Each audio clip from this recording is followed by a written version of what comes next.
Oscar Mons, Ana Restrepo, Hugo Mario Palomar, Valeria Santos, Gonzalo Lázari, Rodrigo Pombo y Camila Zuluaga analizan y debaten el tema del día. El tema del día. Colombia está al aire.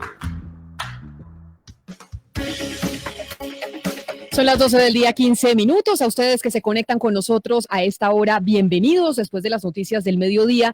Nuestro tema de hoy tiene que ver con un invitado y es el exfiscal general de la Nación, Eduardo Montealegre.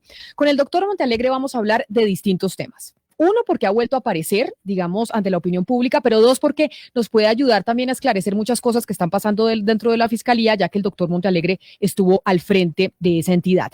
Pero antes de seguir con el tema, quisiera saludarlo, doctor Montealegre, mil gracias por estar con nosotros y bienvenido a Blue Radio. Muy buenos días, Camila, muy buenas tardes a todos los de la mesa y a todos los oyentes de Blue. Mire, para entrar en contexto y poderle decir a los oyentes por qué razón estamos hablando con usted, yo sí quisiera que nos contara y nos pusiera y nos actualizara por qué razón volvió a aparecer usted en medio del panorama público y sobre todo en el caso del expresidente Álvaro Uribe y en ese proceso, porque vimos cómo el fin de semana salieron muchas noticias que decían la jueza regañó al exfiscal Montealegre por estar dilatando la audiencia, pero volvamos al origen. ¿Cómo y por qué termina usted como víctima en el caso del expresidente Uribe? Camila, yo me presento como víctima conjuntamente con Jorge Perdomo, porque el expresidente Álvaro Uribe, a través de su grupo de abogados, presentaron en la investigación que se sigue contra él por fraude procesal y por soborno testigos falsos. Específicamente presentaron 2 testigos falsos a una exfiscal que está condenada por favorecimiento del narcotráfico y ayuda al paramilitarismo. Esa señora fiscal se llama Hilda Niña y según ella, desde la Fiscalía General de la Nación, nosotros creamos una asociación ilícita, una asociación criminal para hacerle un complot a el caballista Santiago Uribe, que está procesado por los 12 apóstoles. Entonces, la defensa de Uribe lleva a este proceso un testimonio falso donde se habla de una supuesta red criminal que yo integré desde la Fiscalía General de la Nación para ocasionarle daño e involucrar injustamente, según ellos, a Santiago Uribe y a Álvaro Uribe. Y además presentan otro testigo falso, que es de un narcotraficante, el señor Tuso Sierra, quien en una declaración desde los Estados Unidos, reiterada por medios de comunicación, él afirma que durante mi fiscalía yo le mandé a ofrecer a él la suma de 100 millones de pesos para que él hablara en contra de los hermanos Uribe Vélez. Entonces, mi presencia en este proceso es porque Álvaro Uribe, a través de su abogado, específicamente Jaime Granados, introducen al proceso penal ante la Corte Suprema de Justicia 2 testimonios absolutamente falsos, con base en los cuales se pretende deslegitimar mi acción como fiscal general de la Nación y además engañar con fraude procesal a la Corte Suprema de Justicia. Esa es la razón por la cual yo aparezco como víctima y soy reconocido como víctima en este proceso. Doctor Montealegre, ayúdeme a entender una cosa. Esos testimonios de la exfiscal Hilda Niño, quien fue condenada y además está privada de su libertad, según entiendo, ¿esos testimonios aparecen únicamente presentados dentro del caso o ella ya había hecho esos testimonios aparte del caso? ¿Por qué le hago esta pregunta? Porque me llevaría a decirle a usted, ¿por qué entonces hasta ahora se configura usted como víctima del proceso y no presentó una denuncia contra la exfiscal diciendo que estaba mintiendo y que estaba hablando cosas que no eran ciertas de su fiscalía y del vicefiscal Perdomo? No, yo sí presenté denuncia contra la fiscal Hilda Niño. En el momento en que hizo las afirmaciones falsas, yo presenté denuncia penal contra Hilda Niño, presenté en su momento denuncia penal contra el narcotraficante llamado Tuso Sierra y presenté denuncia penal contra el señor Cadena, el abogado de Álvaro Uribe. Y en todos esos procesos yo también estoy constituido como víctima. Ella no solamente ha hablado en el proceso que se realizó ante la Corte Suprema de Justicia, el proceso por manipulación de testigos, por fraude procesal, sino que además ella hizo declaraciones ante la Fiscalía General, y yo hace casi 2 años, desde el momento en que apareció la denuncia, formulamos la correspondiente información ante la Fiscalía. Lo que pasa es que la Fiscalía, después de la denuncia, la Fiscalía no ha hecho absolutamente nada por esclarecer las denuncias que yo en su momento formulé. Y ahora vamos al punto que fue noticia también este fin de semana, que lo registraron varios medios de comunicación, doctor Montealegre, y es sobre lo que pasó en la audiencia de libertad del expresidente Álvaro Uribe, que decían que usted estaba tratando de dilatar esa audiencia, y estaba tratando usted de dilatar, dígame si sí o si no, porque usted mencionaba que le indignaba como víctima que se solicitara la nulidad por parte del fiscal del caso, que es el señor Jaimes, quien le dijo al juez que declarara la nulidad de toda la indagatoria. ¿Por qué razón lo regañaron a usted? O pues si se puede decir regañaron, ¿y por qué salió públicamente a decir, oiga, Montealegre estaba dilatando la audiencia? ¿Qué fue lo que pasó? Mire, lo que pasó fue esto, Camila. Con base en principios de lealtad y de buena fe, en primer lugar, cuando yo voy a presentar pruebas, como lo hice en esta audiencia, yo las pruebas que pretendo hacer valer, o algunas, porque faltan todavía muchas, yo las presenté el día anterior a la audiencia. ¿Qué pasó en este caso? Que el señor Gabriel Jaimes, el mismo día de la audiencia, no el día antes, para que nosotros hubiéramos conocido las pruebas, como lo hice yo con Jorge Perdomo, que cuando pretendimos hacer valer pruebas dentro de este proceso, las presentamos el día anterior, le explicamos a la señora juez, y además desde el día anterior corrimos traslado de todos los documentos, videos y pruebas que nosotros queríamos invocar en la audiencia. En este caso, sorpresivamente, el mismo día de la audiencia, el señor Gabriel Jaimes introduce 2 piezas procesales supremamente importantes. En primer lugar, la indagatoria del expresidente Álvaro Uribe, y creo que también la medida de aseguramiento que se dictó en contra de él por soborno y fraude procesal en la Corte Suprema de Justicia. Esas piezas procesales yo no las conocía.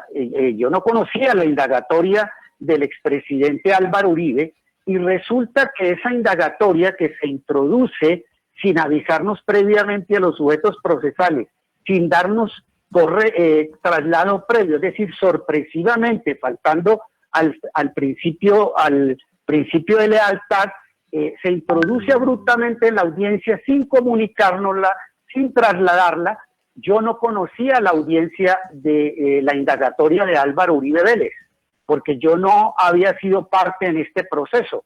Hasta ahora es que vengo yo a conocer, o al menos me mostraron esa pieza procesal, y esa indagatoria, que dura 9 horas, pues fue la base fundamental del discurso y la narrativa de la Fiscalía General de la Nación.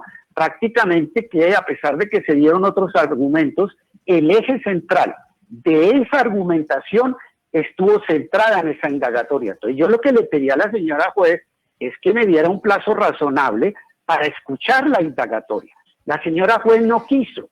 Tuvo que intervenir la representante del Ministerio Público para aclararle que aquí no se trataba de ninguna dilación mía, que se trataba de un derecho legítimo a controvertir la prueba, y ante la intervención del Ministerio Público, la señora juez en forma sensata accedió, pero no accedió a que yo viera toda la indagatoria, sino que me dio 45 minutos para que yo escuchara una pieza clave en el proceso que duró más de 7 horas.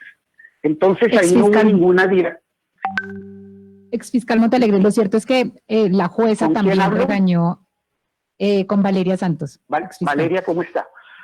Muy bien, gracias. Es que yo quiero preguntarle porque lo cierto también es que la jueza de garantías también regañó al señor Gabriel Jaimes por criticar las decisiones tomadas por la Corte Suprema de Justicia.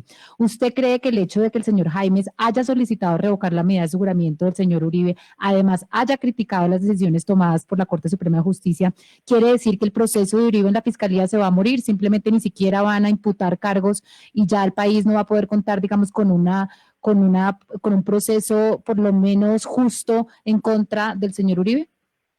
Mire, yo creo que ya la posición de la Fiscalía fue muy clara, la expuso con un enorme cinismo y desprecio por la justicia el señor Gabriel Jaimes. Si uno mira con detenimiento, como yo creo que lo han hecho con mucha seriedad muchos periodistas, ustedes entre otros, el eje de la argumentación de él está en que la indagatoria que se le practicó al expresidente Uribe es nula, que la medida de aseguramiento es ineficaz, que hizo una degradación de toda la prueba, de los estándares de prueba que se habían hecho ante la Corte Suprema de Justicia. Y ya en entre líneas, ya se anunció que van a revisar la legalidad de las 22.000 grabaciones que tienen contra Uribe. Yo creo que el anuncio de que hizo Gabriel Jaimes es la crónica de una impunidad anunciada. Yo no creo en que vayamos a tener las garantías suficientes en la Fiscalía General de la Nación. Estoy haciendo una predicción de que lo que sigue ahora es constituir a partir de las elucubraciones de Gabriel Jaimes una alambrada de impunidad para que Uribe, como siempre lo ha hecho, no comparezca ante la justicia. Es lo que va a pasar en ese proceso. Y ahí yo le quiero preguntar, y por eso su testimonio es tan importante, doctor Montealegre, porque usted fue fiscal general de la Nación y a usted también se le acusó de hacer muchas triquiñuelas allá en la Fiscalía. Yo no quiero adentrarme en eso, quiero adentrarme en su experiencia. Esto que usted está diciendo que va a hacer la Fiscalía, que es declarar ya la impunidad del expresidente Álvaro Uribe, ¿lo puede hacer solo el fiscal Gabriel Jaimes o esto tiene que ser bajo la directriz del fiscal Perdomo? Del fiscal Barbosa. Del fiscal Barbosa, perdóneme, tiene toda la razón, del fiscal Barbosa. Bueno, y no quiero entrar en la discusión, la dejamos para otro día porque de pronto usted me dice que le estoy dilatando la entrevista No. sobre la afirmación que usted está haciendo, que no la puedo aceptar de que yo hice. No le digo que usted lo haya hecho, pero que ha tenido acusaciones también y lo tildan también de muchas cosas, y eso usted lo respondió en su momento y tuvo muchas entrevistas al respecto, y por eso le digo, no me quiero adentrar en eso ahorita, pero sí en su experiencia dentro de la Fiscalía. Esta acusación tan grave que usted acaba de hacer, que el fin de semana presenciamos lo que es una impunidad anunciada, ¿lo puede hacer solo el fiscal Jaimes o esto es bajo la directriz del fiscal actual? Mire, a mí no me cabe la menor duda que lo que presenciamos el fin de semana, como lo dije, fue una sinfonía muy bien orquestada entre la Casa de Nari, la Fiscalía General de la Nación y la Defensa. Yo no creo, dada la magnitud del caso, que Gabriel Jaimes esté actuando a espaldas del fiscal general de la Nación. Yo tengo un gran respeto por el fiscal general de la Nación. En semanas pasadas, en meses pasados, yo salí a defender con vehemencia su gestión, pero así como lo hice en el pasado, de defender con vehemencia su gestión, yo tengo que salir a hacer una crítica constructiva a lo que está pasando en la Fiscalía General de la Nación.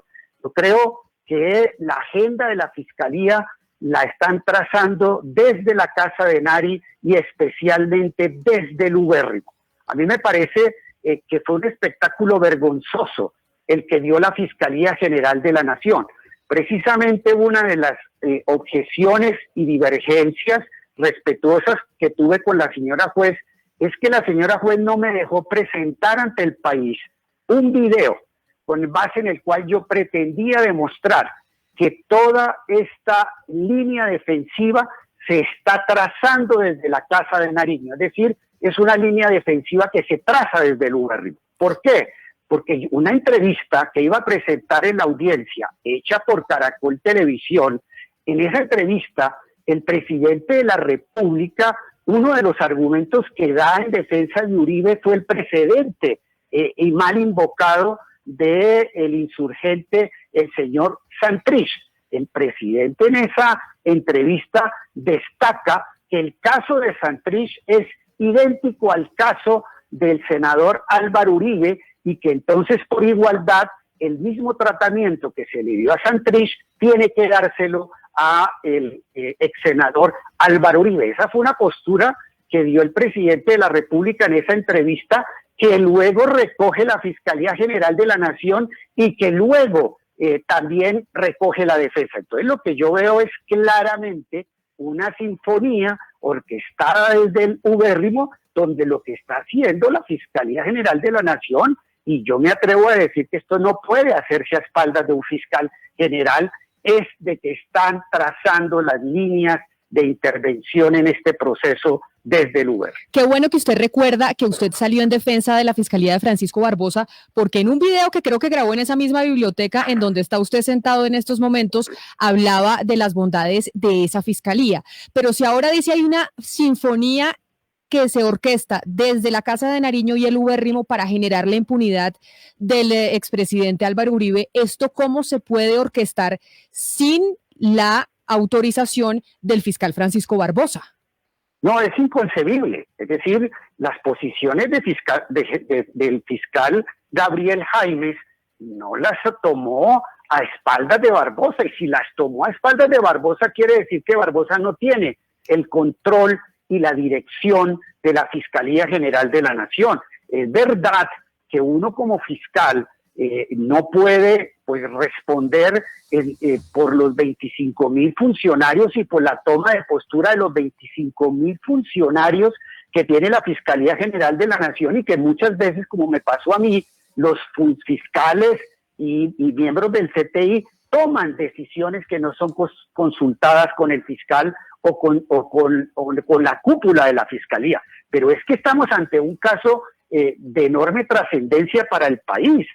Yo creo que es el caso que va a definir la historia y la fiscalía de Francisco Barbosa. El parámetro para determinar si vamos a estar frente al mejor fiscal de la historia, como lo pretende Barbosa, sí, y le deseo muchos éxitos en esa medida, o vamos a estar simplemente ante un amanuense del régimen, del uribismo, de la narrativa sí, de la ultraderecha, precisamente va a ser el caso de Álvaro Uribe. Entonces, aquí no ha pasado sí, nada, con el debido respeto que me merece mi amigo Francisco Barbosa, que espero que conserve la amistad después de las críticas que le voy a seguir haciendo a su gestión, y no me persiga, de que esto va a marcar y nada se está haciendo a espaldas del fiscal Barbosa.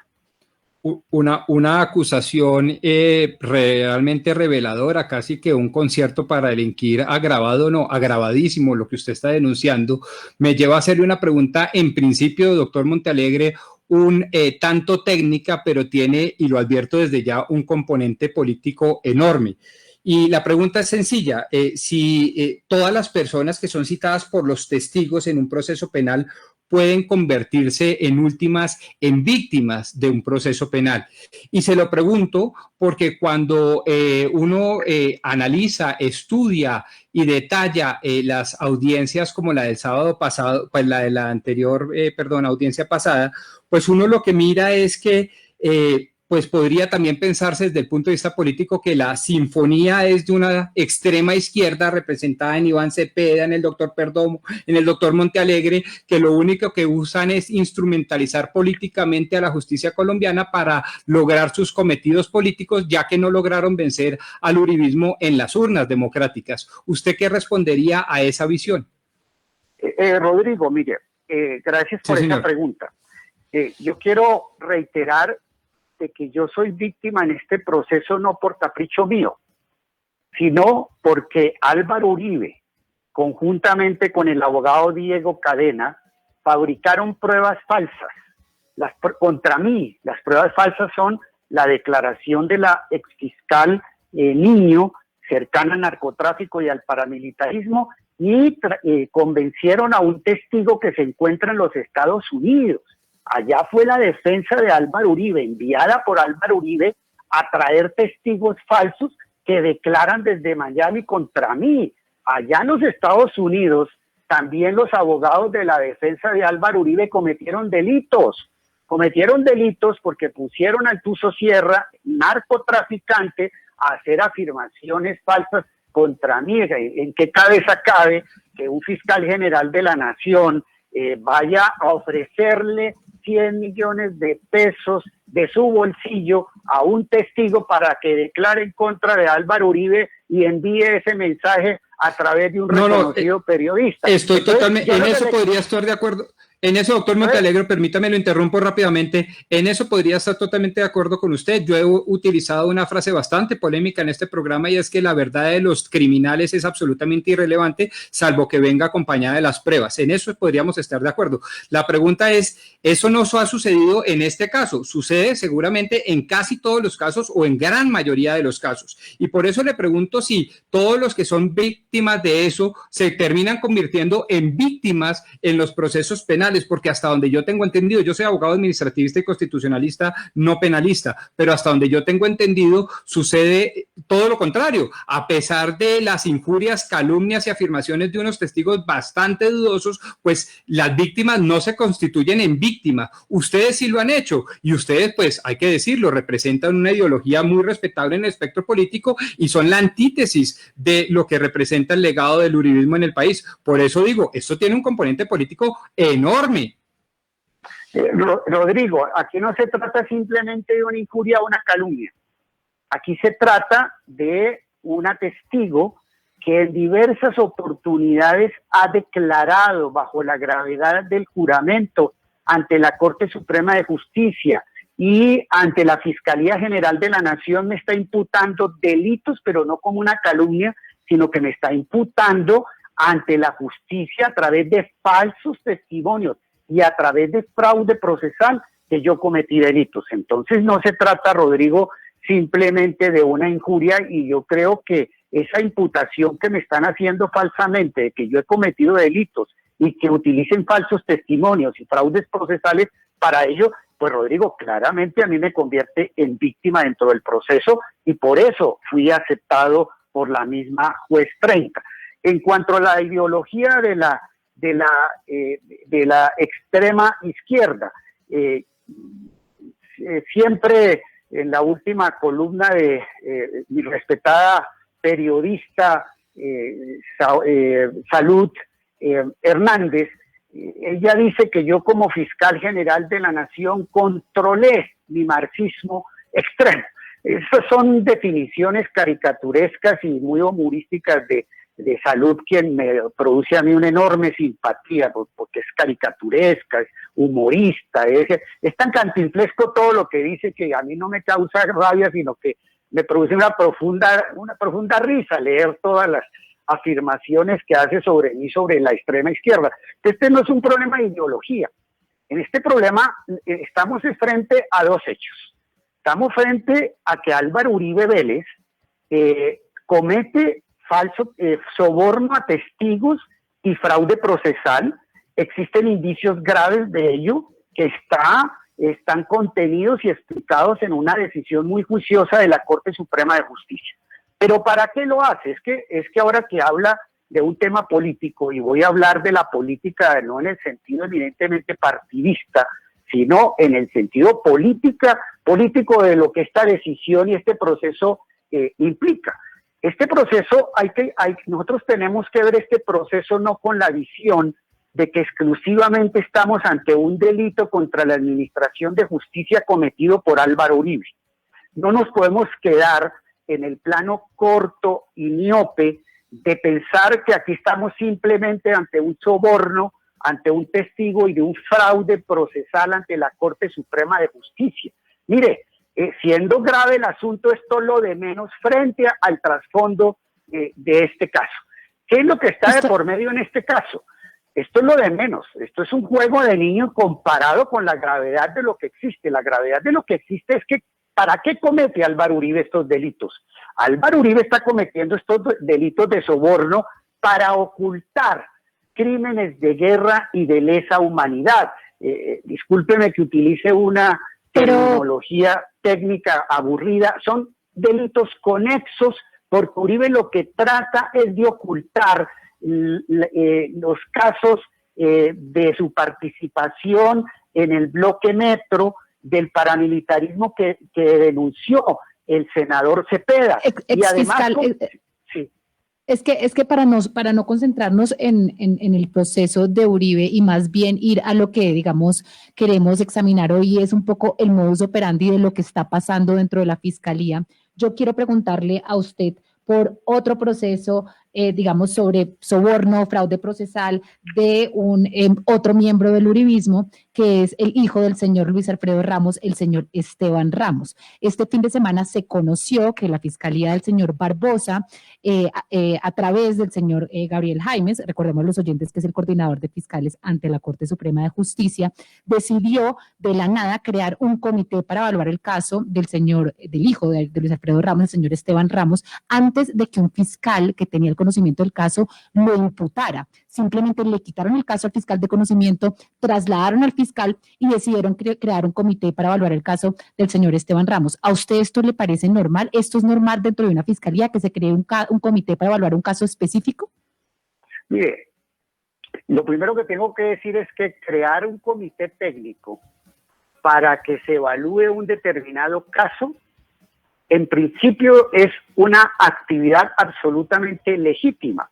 Es algo que está dentro del marco y dentro de las competencias que tiene el fiscal general de la Nación y tienen sus delegados. Esa es una metodología que se ha implementado desde hace 20 años en la Fiscalía General de la Nación, y en sí esa metodología no es reprochable, es correcta. Yo como fiscal, y como lo han hecho muchos, optamos por esa metodología para dirimir casos.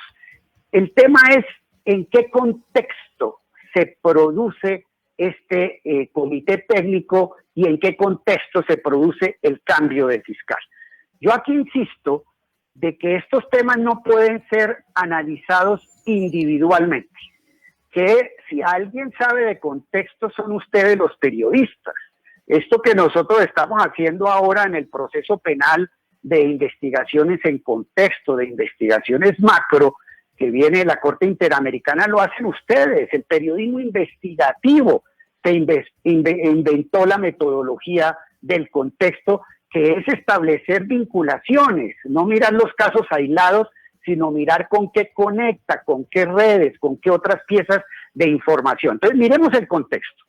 Aquí lo que nosotros tenemos es un contexto en el cual hay una clara agenda de favorecimiento por parte de la Fiscalía General de la Nación al dueño del ubérrimo.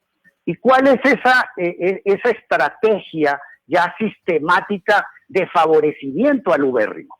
En primer lugar, pues ya vemos claramente la posición de la Fiscalía General de la Nación en este caso donde somos víctimas y en el proceso en el cual se acaba de liberar a Álvaro Uribe, pero no terminó ahí. Esto lo tenemos que conectar con lo que está pasando en el caso de los Ramos, que va mucho más allá.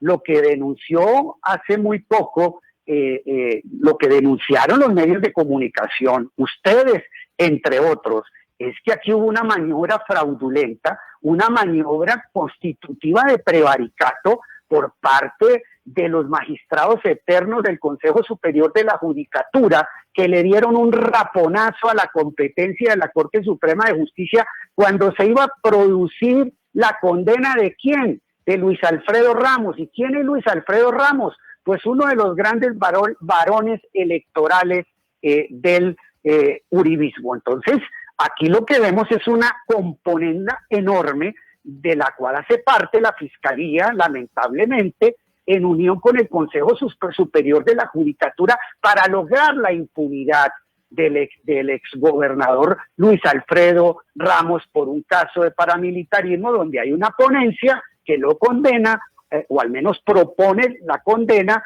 a muchos años de cárcel. Entonces yo sí veo que esa sinfónica entre uribismo, gobierno y fiscalía está produciendo muchísimos daños a la justicia colombiana. Exfiscal Montealegre, mire, aquí vuelvo y le digo que es importante que usted haya ostentado el cargo de fiscal general de la Nación, porque usted nos ha dicho constantemente, aquí esto de Ramos no es aislado y hay que unirlo a todo lo que está pasando con el proceso del expresidente Álvaro Uribe. Ha dicho, acá hay una sinfonía que está entre la Casa de Nariño, entre el Ubérrimo y la Fiscalía General de la Nación para dejar impune al expresidente Álvaro Uribe. Pero cuando usted estaba en la fiscalía, bajo el gobierno de Juan Manuel Santos, también se dijo mucho y se dijo, es que acá hay una sinfonía, no con las mismas palabras, pero sí acá hay un acuerdo entre Juan Manuel Santos, presidente, entre el fiscal Montealegre, para, por ejemplo, dañar la candidatura de Óscar Iván Zuluaga en el caso del hacker. Yo no me quiero centrar en eso, me quiero centrar es en la dinámica. Entonces, sí, lo que usted nos está diciendo y esa acusación tan grave que se hizo en el pasado hacia su fiscalía y hacia otras fiscalías y en otros gobiernos, quiere decir que en Colombia, entonces la justicia no es independiente y que básicamente acá lo que hemos estado viviendo es a punta de contubernios entre fiscalías y presidencias. Bueno, yo quiero aclararle de que yo fui disidente y crítico de muchas decisiones del presidente Juan Manuel Santos. Lo primero que tengo que aclarar.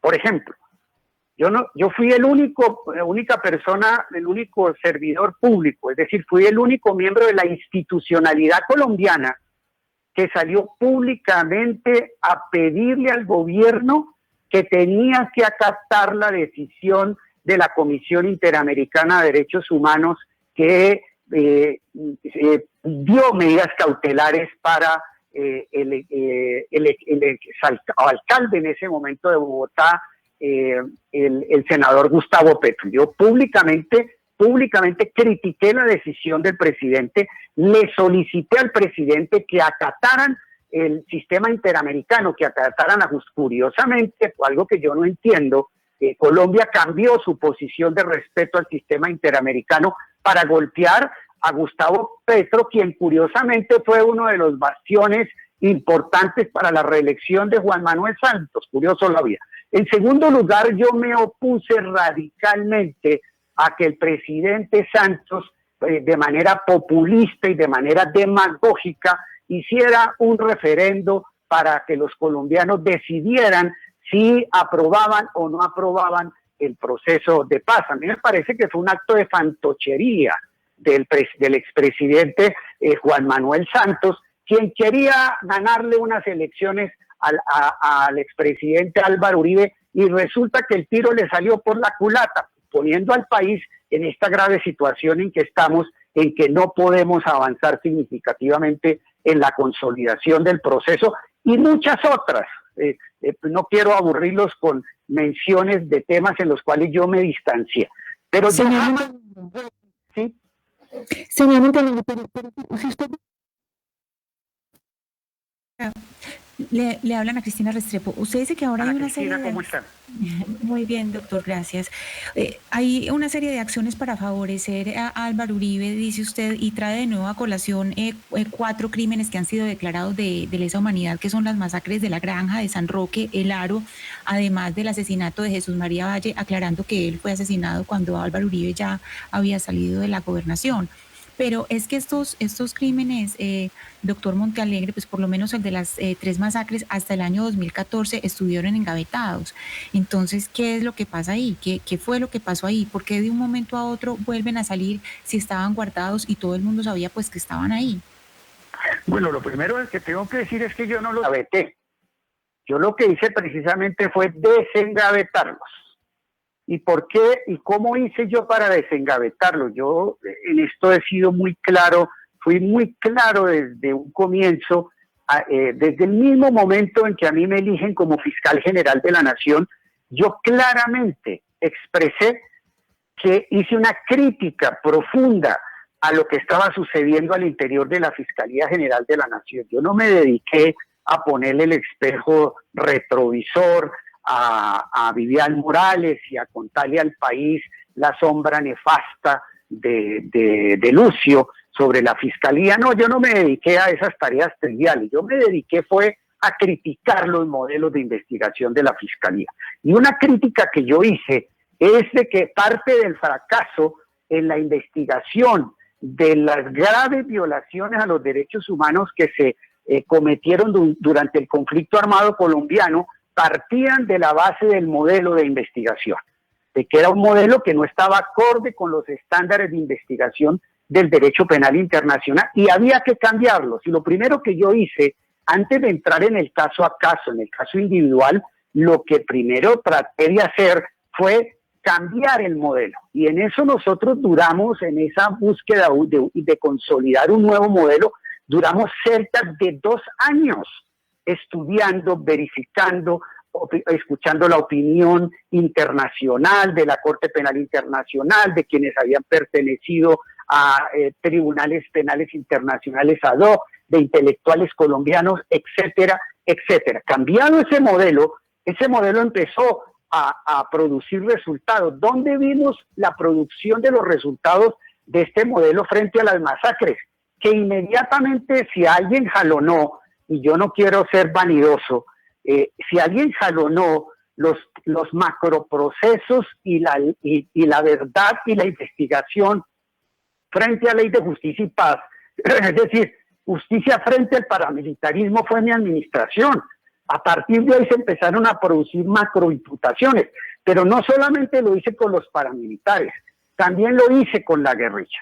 Yo me atrevo a decir que por lo menos el 80% de la base de la investigación de las graves violaciones a los derechos humanos contra las FARC las hice yo, y esas son las investigaciones que están sirviendo de fundamento en este momento en la JEP. Y dejé preparados absolutamente todas las imputaciones importantes contra el Ejército de Liberación Nacional por toda la violación al derecho internacional humanitario durante el conflicto. Entonces, no pueden decir que yo engaveté. Yo lo que hice fue cambiar el modelo y a partir de ahí impulsamos. Y ese impulso se dio, entre otros, en el caso de los 12 apóstoles. Eso es lo que le duele tanto a Álvaro Uribe, que nosotros con mucho fundamento... Señor Montealegre. Sí, Ana Cristina. Sí, pero entonces retornemos de nuevo a lo del contubernio, de lo que veníamos hablando, y hay un punto particular de lo que está sucediendo que le quiero preguntar, y es sobre la declaratoria de insubsistencia de quien fue el coordinador de la Dirección de Antinarcóticos de la Fiscalía, del señor Ricardo Carriazo, y pues en este momento la ciudadanía tiene pues en la cabeza, digamos, conexiones de altos funcionarios del gobierno con narcotraficantes. Pues está el caso del Ñeñe, está Memo Fantasma, además de la finca de San Clemente. ¿Esto está dentro de ese contubernio del que usted está hablando? No, no lo creo, Ana Cristina. Yo conozco superficialmente el caso del exdirector de narcóticos. No puedo, sería imprudente y falso de mi parte decir que esta situación forma parte de ese contubernio, de esa sinfonía de la que yo estoy hablando. No lo creo. Lo que sí les puedo decir es que yo sí viví situaciones similares cuando era fiscal general de la Nación. Y yo no quiero ni criticar ni respaldar la actitud del fiscal, pero yo sí quiero llamar la atención de que esa es una vieja estrategia de ciertos funcionarios que se creen inamovibles al interior de la Fiscalía General de la Nación. Cuando ustedes me llaman a entrevista hoy, pues porque yo creo que quieren escuchar un poco mis experiencias y por eso estoy haciendo reiteradas referencias a mi administración, que de verdad no me gusta hacerlo, sino cuando me preguntan.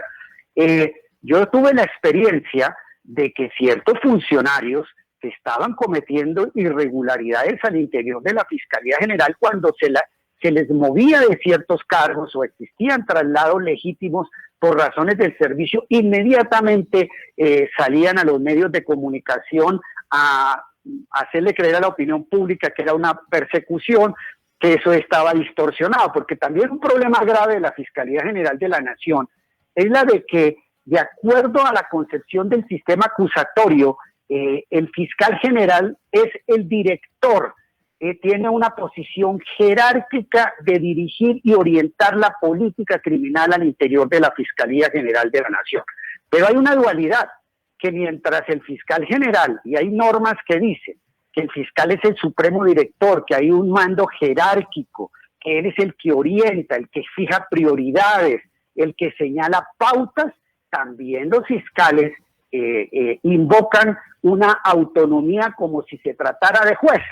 Entonces también hay una concepción equivocada de que el fiscal no puede ingerir, que el fiscal no puede opinar en cierta toma de decisiones de los fiscales, y sí lo puede hacer, porque además quien va a responder y quien siempre sale a responder políticamente, como le está pasando ahora al fiscal Barbosa, pues es al fiscal, el Pero fiscal entonces, que tiene que responder. Pero entonces, doctor Montealegre, ¿quiere decir usted que, a pesar de que no conoce el caso del fiscal antinarcóticos, sí es perfectamente factible que se haya hecho por una decisión que pensaban que era para agilizar los casos y no porque hay algo oscuro detrás? Porque cuando nosotros llamamos a consultar directamente a la fiscalía por este caso, nos dicen que no, que simplemente fue un tema de trámite, como se pueden remover fiscales o cambiar funcionarios a otros cargos. Desde luego, Camila, aquí puede que no exista nada indebido por parte de la Fiscalía General de la Nación. Conociendo la mecánica, muchas veces en forma oportunista, ciertos servidores públicos que se creen respaldados y son intocables porque tienen amistades en la Embajada Norteamericana, pues creen que están por encima del Fiscal General de la Nación. Como tienen el respaldo del imperio, entonces ellos se creen superiores al Fiscal General de la Nación. Y eso me parece una política desafortunada, porque es que resulta que el fiscal, quien dirige la política criminal, es el Fiscal General de la Nación y no la Embajada de los Estados Unidos. Es que no podemos dejar que la política criminal no la fije la Embajada de los Estados Unidos, que no por muy respetables que sean, no sean señaladas por ninguna autoridad extranjera. Entonces a veces hay abusos en la interpretación de esos cambios, y hay fiscales indebidos, indelicados, que aprovechan cambios legítimos para crear tempestades donde no las existen. No conozco el caso, pero entiendo que es absolutamente normal y legítimo que un fiscal tome ese tipo de decisiones, y ahora pues ya es suficiente con que el fiscal le consulte a la Casa de Nariño y al Ubérrimo sus decisiones, y ahora no lo podemos también a que tenga que consultarle sus decisiones a la Embajada Norteamericana. Exfiscal, pero es que usted me está describiendo una fiscalía como si el fiscal general de la Nación, pues digamos, tuviera como un control, como si fuera su finca, es decir, una entidad completamente jerarquizada, vertical, donde todos los fiscales del país tienen que responderle sobre todos los procesos al fiscal general de la Nación, y si a él no le gusta los puede remover.